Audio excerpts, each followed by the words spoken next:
Before this video starts, I'd like to say that this video is sponsored by Mischief. Mischief is a brand that creates and releases insane new things every 2 weeks. You've probably seen some of their drops before, but didn't even know that they were the ones behind it. I've seen their next drop that's coming up, and it is sick, and the only way to know about it is by downloading the Mischief app. So if you want to be in the know, search MSCHF on the App Store or Google Play Store, or go to mischief.com. Anyways, here's the video. What's up, Greg, and welcome back to another episode of Ditsy-Gaki, the internet's most notorious ripoff of Diggy Gorgonzola. So it has been brought to my attention that the movie that I made a video about a couple weeks ago, What's Up, is actually a sequel. I did not realize this. There were a lot of things that I was confused about in that movie, and apparently it's because that movie is a sequel to a different movie called Big and Little Monsters, which is actually a ripoff of Monsters vs. Aliens. I gotta be honest, it's kind of clever of them to just use the same characters to rip off a different movie. That's pretty genius. Like, they didn't have to remodel any new characters or make a new set or anything like that. They can just stick all of these characters in a different movie. So today we're gonna be taking a look at Big and Little Monsters, and we're gonna see if it's any less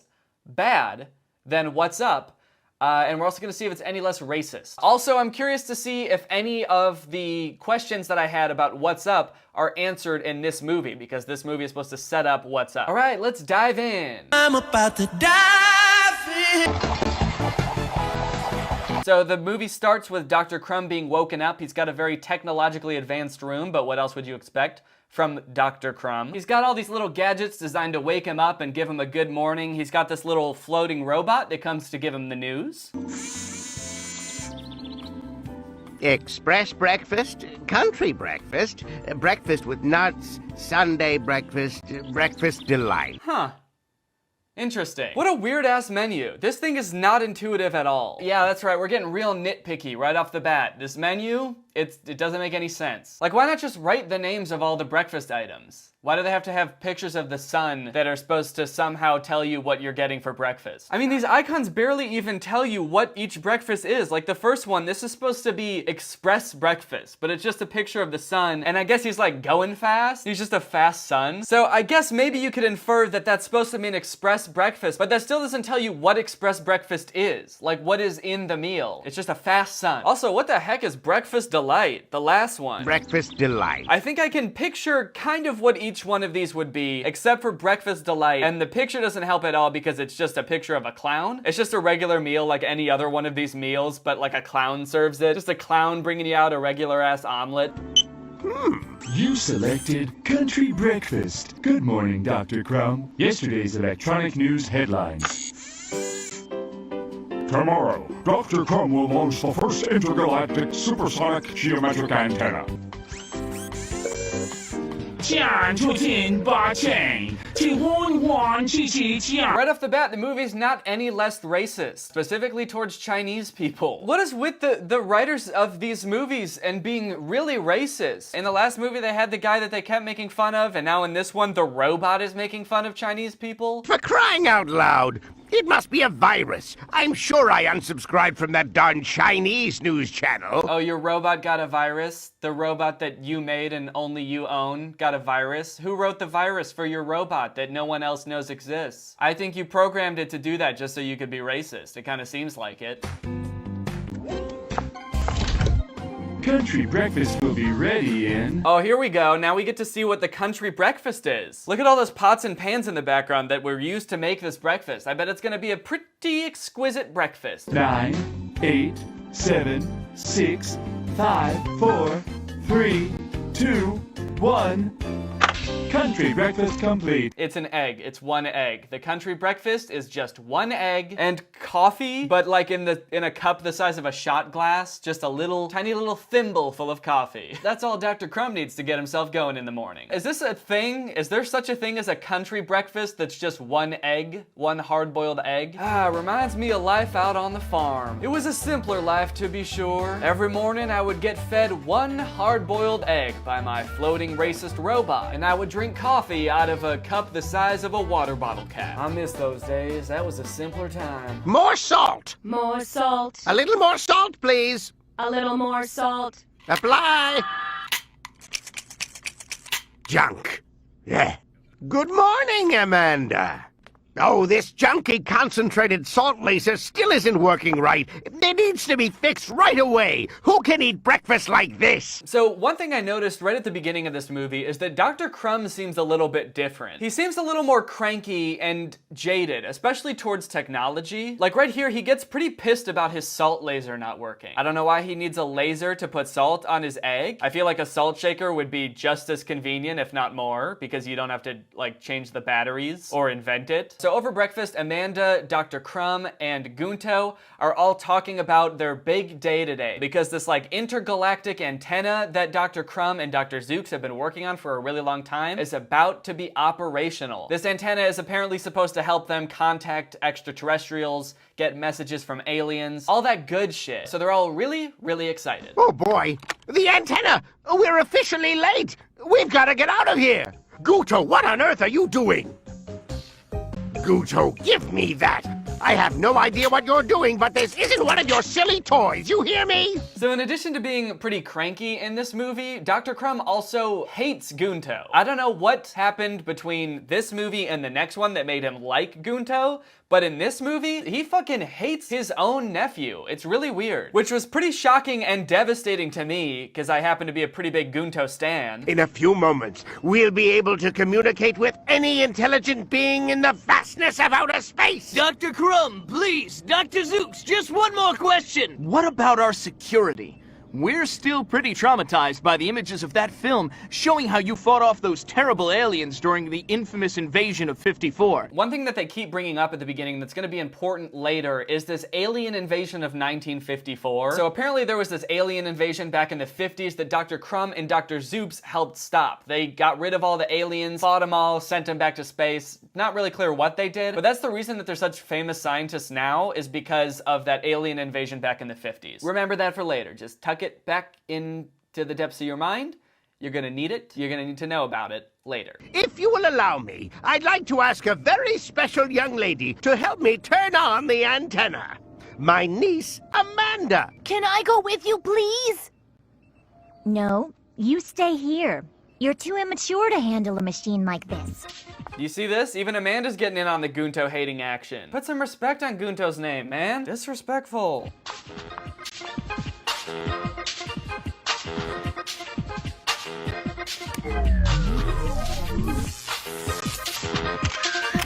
Wow, yeah, looks like it really took a lot of maturity to turn that machine on. Way to go, Amanda, you're so smart and mature. If only Gunto could have flipped that switch. Why they gotta do my boy Gunto like this? After this press conference, Gunto's walking around all sad because nobody let him turn on the machine. And while he's walking around, this meteorite comes from outer space and crashes like right at his feet. Just a quick side note, I feel like if something of that size really came that fast and crashed into Earth, it would probably have killed Gunto. I'm glad it didn't. I'm just saying, like, physics-wise, I'm pretty sure it would have rocked his shit. If there's any scientists watching this and want to confirm that, let me know. But it was literally burning up on its way to Earth, so I'm pretty sure that Gunto should be dead.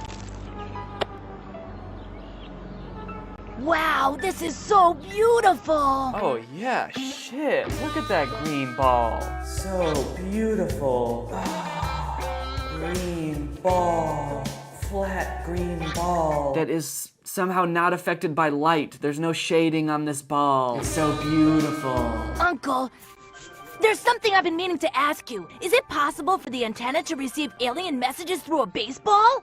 No, Guto. You already saw. So you might have thought that the animation in What's Up was bad, but get ready because it seems like there are a lot of issues that they had worked out in What's Up that they were still having in this movie. For example, in this movie, there's a lot of scenes where certain characters' hair and clothes will just start vibrating for no reason. Like in this scene, Dr. Crumb's hair is just going brrrr. Why is it doing that? What's up with that? You know, maybe it's because he's so goddamn smart. Ever think of that? His brain is doing fucking front flips in his head. He's so smart that his brain just gets bored sometimes with regular life, and it's just gotta do extreme sports in his head, and it's making his hair go. It's time to go to sleep. Still plenty of awkward pauses in this movie, though. There was no effort to change that. I mean, I guess this movie came before that, so it makes sense that there would still be so many awkward pauses. Starting to think that this was more of an artistic choice than a mistake. That moment when you're putting your brother to sleep and you've already tucked him in. time for bed. New message. It's a message! It's a message! Oh shit! The intergalactic antenna is getting a message. Our boys Dr. Zooks and Dr. Crumb are over the moon. They're getting their first message from aliens, so let's check it out and see what it says. Salt, sugar, mutation, danger, salty junk food, hurry, salt, repeat, no sugar. Is there a defect? What a strange message! I can't stand machines! I hate them! What a bunch of hunks of junk! If only one of them would work right! Yo, holy shit, dude, calm down. So mad immediately about a machine not working. What a bunch of hunks of junk! One that you built, by the way, so if it's not working, it's probably your fault, right? Because you didn't build it right? I gotta be honest, guys, Dr. Crumb, he's different in this movie. Dr. Crumb hits different in this movie, dude. He's a little bit wild. He's kind of off his rocker. He's a cranky little man. Imagine getting your first message from outer space. You get a message from aliens on an antenna that you built, and it doesn't make sense at first, and your first reaction is just like, what the fuck, I hate science! I hate machines! Fuck technology! I hate electricity! I'm going to go live in the woods! I'm gonna live with the squirrels forever! I swear, dude, Dr. Crumb is like one tiny little glitch away from going Amish. He's gonna go full Amish. And what do we have here? It's a piece of the baseball I saw hit the antenna. That's what I was trying to ask you about at dinner. Remember? I thought it could be a message from space. Uh-oh, it looks like whatever was in that green ball, remember the sexy hot green ball from earlier? Whatever was in it, it looks like it escaped, because it's in pieces on the floor. What do you mean it hit the antenna? But when? Yeah, look at that. Look at her hair. It's doing that thing that Dr. Crumb's hair was doing. Just, what's going on there? She looks like she's gonna fly away. What was that? A weird sound? I gotta go! Oh my goodness, that can't be what I think it is. We have to tell Uncle Crumb. Tell me what? What was that noise? This scene's weird because they're looking at whatever is outside. It's whatever came out of the green ball. They're like watching it and saying shit about it, but they're not showing it, which I guess could be like an artistic choice. Some movies do that where they're like, oh my God, look at that. And then it cuts to the next scene and you're like left in suspense. But because this movie is so lazily animated, all I can think is that they just did this to get out of animating the monster for one scene. They really got too lazy to animate like the main antagonist of the movie. He's destroying everything. Aren't those the same aliens you fought and defeated in 54? It's time for you to save the world again! Sometimes Amanda moves like she's a character in a horror movie, like she's the girl from The Grudge or The Ring or something. It's like she like speeds up and slows down at weird speeds and her hair is going bop bop bop bop. It's time for you to save the world again! I'm worried about Amanda in this movie, dude. First her vibrating hair and now she's moving like some kind of ghostly apparition. Can't say I like that. I think they came from inside Goodo's bag. There's definitely 3 monsters, and I think they came from the ball that hit the antenna. Let me have a look. Very interesting. This sound. Oh, fuck, dude, what? He just licked that thing. He doesn't know what that is. I guess Dr. Crumb also thought the ball was really good looking. He really liked that sexy green ball. He's like, oh, fuck yeah, let me see that shit. I gotta taste it. But even Gunto didn't think the ball was that good looking. Look at him. His face says it all. He's disgusted. Obviously, it isn't a spaceship. Organic material indicates the formation of a living outer covering inside of which these strange beings develop. In other words, we can say that your baseball here is an egg. Oh shit, it wasn't just a regular green ball. It was an egg. Now I know why Dr. Crumb wanted to taste it. He thought that shit was a whole ass country breakfast. So Dr. Zooks analyzes the egg, finds out it came from outer space because it's got some star fragments in it. And then Gunto also turns on the news and they hear that there's monsters ravaging the city. They're at the zoo and they're eating animals and shit. It sounds actually horrifying. Even like the anchor on the news is terrified. The wrath of destruction is terrible. In an instant, the monster mercilessly tore apart a garden. Turn it off, and Gunto. for some reason has run into the zoo. It's sheer madness. Amanda and Gunto get pretty gung-ho about going to fight the monsters because they're like, well shit, we got Dr. Zooks and Dr. Crumb. They fought aliens before in the alien invasion of 1954, so we'll be good. They've got plenty of monster alien hunting equipment. But the whole time that Amanda is talking about going to fight these aliens, Dr. Crumb looks really worried and eventually pulls Dr. Zooks off to the side. Dr. Zooks, I don't believe it's possible. This monster story must be some type of scheme that we need to get to the bottom of. They'll find out the whole lie. Monsters don't exist! We invented everything! That story about an invasion of monsters we made up was just so that the government would invest in our interplanetary communication project! Wow, so it turns out they were phonies the whole time. Turns out they made up the whole alien invasion thing just to get money from the government. I don't know how they faked an entire alien invasion just to get money from the government. Like, wouldn't there need to be other witnesses or like buildings destroyed and stuff? Did they kill people and destroy buildings to pretend that they were fighting aliens? That's pretty fucked up. These monsters are a fraud! They're gonna find out everything! We're done! Fried! Oh, fuck him up, Dr. Zooks. Oh, I love that sound that he makes when he slaps him. He sounds like he's really getting his shit rocked. Yeah, his brain's really doing flips now. That's kind of a weird thing that only happens in movies, I'm just realizing. Like, in movies all the time, someone will be having like a nervous breakdown and their friend will be like, snap out of it, and slap him in the face. How many times in your life have you had a friend that was in a serious crisis? Maybe they were having like a mental breakdown and you thought to yourself, oh, I know what'll calm him down. I'm gonna slap the shit out of him. Oh, you may be having a panic attack, but get ready for a physical attack, bitch. Kick him in the face. Kill him. But Amanda gets into everything! Whatever tweaks her interest, she wants to know everything! Dr. Zooks, my niece will find out, and when she does, she'll no longer respect me! Do you understand? Come on, Dr. Crumb. That girl completely idolizes you. Yo, what about Gunto? What about the boy? What the hell? Why is this dude so obsessed with Amanda? This whole movie is so disrespectful to my boy Gunto. My niece!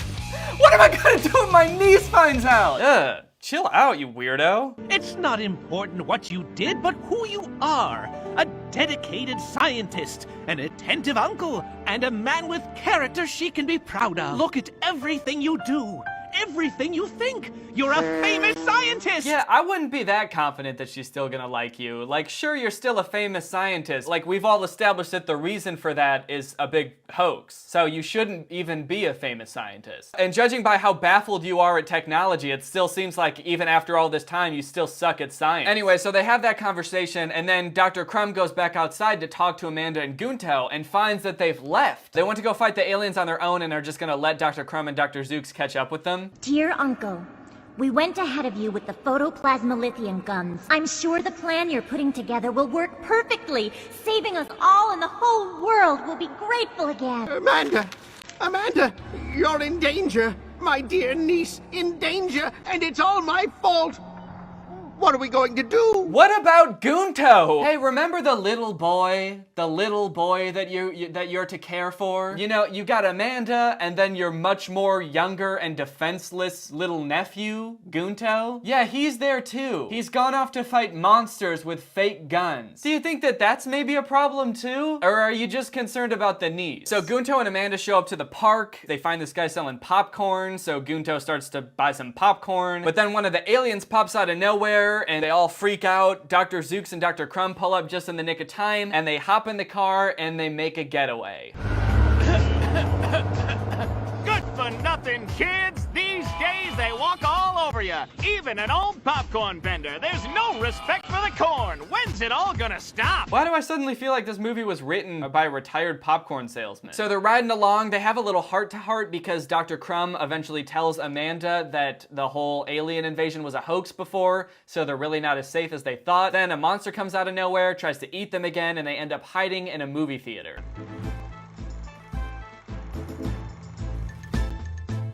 Do you think those monsters are gone? Would you mind keeping it down? I think I heard something.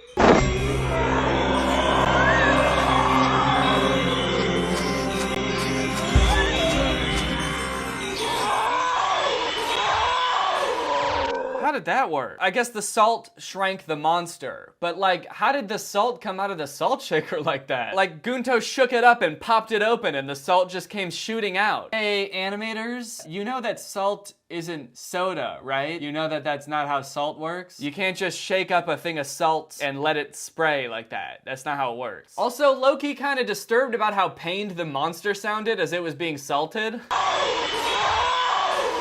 Like, that is some seriously haunting shit. It really seems like it's experiencing the most pain it's ever felt.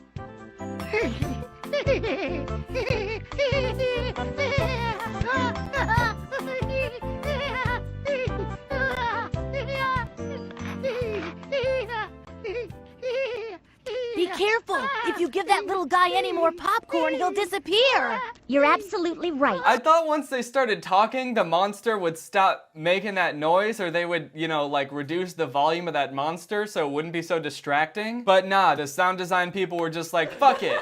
Monster giggling through the whole scene. Good luck trying to pay attention to the dialogue now, bitch. So they've caught one monster, but there's still 2 more. But Dr. Crumb doesn't want them to go out and try to catch more monsters because he thinks it's not safe, so he grounds them. But Amanda and Gunto decide to sneak out, and now that they know that salt makes the monster shrink, they decide to bring a bunch of little packets of nuts, like tiny little bags of nuts. They bring them along to try to fight the monsters. Now,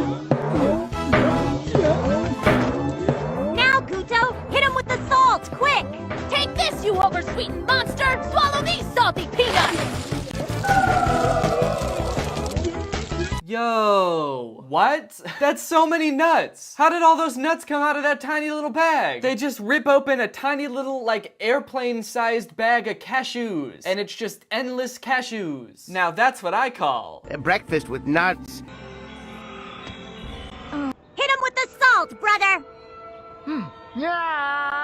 Look, I think it's the monster's pet. We come in peace. Okay, so then these other aliens show up, and they're little aliens, and they tell Amanda and Gunto that apparently these big monster aliens that are running around are their pets. They're aliens from another planet, and they had these pets in little eggs, and they were flying by, and they accidentally dropped one down to Earth. So now they're gonna help Amanda and Gunto track down the monsters and feed them salt, which will help shrink them, and then they can take them back to their planet. But they also say that the opposite of salt is sugar. If the monsters get sugar, that's gonna be bad, and they'll get bigger and stronger. So they can't let them get any sugar. Oh, I want that one right there. Double chocolate delight.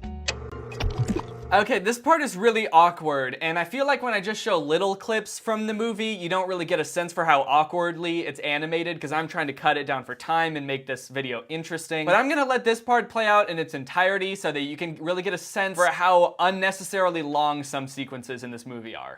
Welcome to Ice Cream Express. How can I help you?